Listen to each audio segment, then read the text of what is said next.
Assalamualaikum warahmatullahi wabarakatuh. Izin perkenalkan diri, nama saya Ani Wijayanti. Pada kesempatan kali ini, saya izin untuk mempresentasikan tugas ekonomi mikro yang membahas tentang kebijakan kenaikan upah minimum. Kebijakan kenaikan upah minimum. Penetapan upah minimum tahun 2025 di Indonesia mengacu pada Peraturan Menteri Ketenagakerjaan Nomor 16 Tahun 2024. Kenaikan rata-rata 6,5%. Pengumuman ini dari Presiden Prabowo Subianto yang bertujuan untuk meningkatkan daya beli buruh sambil menjaga daya saing usaha. Berlaku pada 1 Januari 2025. Lalu, kapan penetapan UMR? UMR ditetapkan setiap tahun. Kebijakan ini berlaku dari era reformasi hingga sampai saat ini. Apa itu UMP dan UMK? UMP adalah upah minimum provinsi, sementara UMK adalah upah minimum kabupaten atau kota. Kemudian ada latar belakang kenaikan upah. Pemerintah menaikkan upah minimum antara lain untuk menyesuaikan inflasi dan naiknya harga kebutuhan pokok. Lalu, untuk mensejahterakan pekerja, kemudian menjaga daya beli. Jika harga barang naik, upah juga harus naik agar pekerja tetap mampu membeli.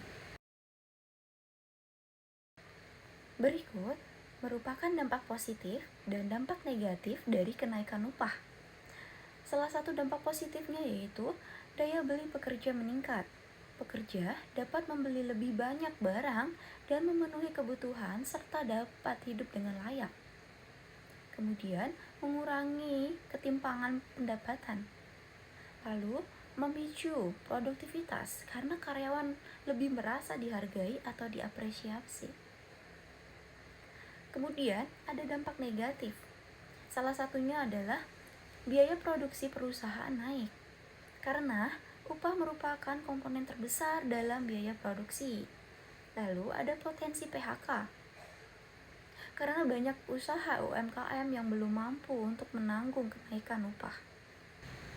Analisis mikroekonomi. Teori biaya produksi. Kenaikan upah, biaya variabel naik, kurva suplai bergeser ke kiri. Harga naik. Teori permintaan tenaga kerja. Jika upah naik, maka permintaan tenaga kerja menurun. Kemudian, upah naik, maka daya beli pekerja meningkat. Upah naik, maka produktivitas bekerja akan ikut naik. Namun, masih ada masalah dalam pelaksanaannya. Antara lain, adanya perbedaan UMR antar kota yang sangat tinggi. Kemudian, pekerja kontrak tidak selalu mendapatkan kenaikan. Kemudian, ada beberapa perusahaan yang mencari jalan lain, seperti mengurangi shift dan lain-lain. Dapat disimpulkan, kebijakan kenaikan upah adalah kebijakan mikro penting yang berfungsi melindungi pekerja dan menjaga daya beli di tengah kenaikan harga, seperti inflasi yang terjadi pada saat ini. Salah satu contohnya adalah adanya kenaikan harga emas yang cukup tinggi. Namun, kenaikan upah juga mempengaruhi atau membawa dampak pada biaya produksi dan penyerapan tenaga kerja. Agar kebijakan ini efektif, pemerintah perlu menyeimbangkan antara kesejahteraan pekerja, kemampuan perusahaan, kondisi ekonomi daerah. Lalu, hasilnya upah minimum harus naik dengan formula yang logis, terstruktur atau terukur, dan mempertimbangkan aspek mikroekonomi. Demikian pemaparan yang dapat saya sampaikan. Semoga penjelasan ini dapat memberikan gambaran yang jelas mengenai kebijakan tersebut. Terima kasih.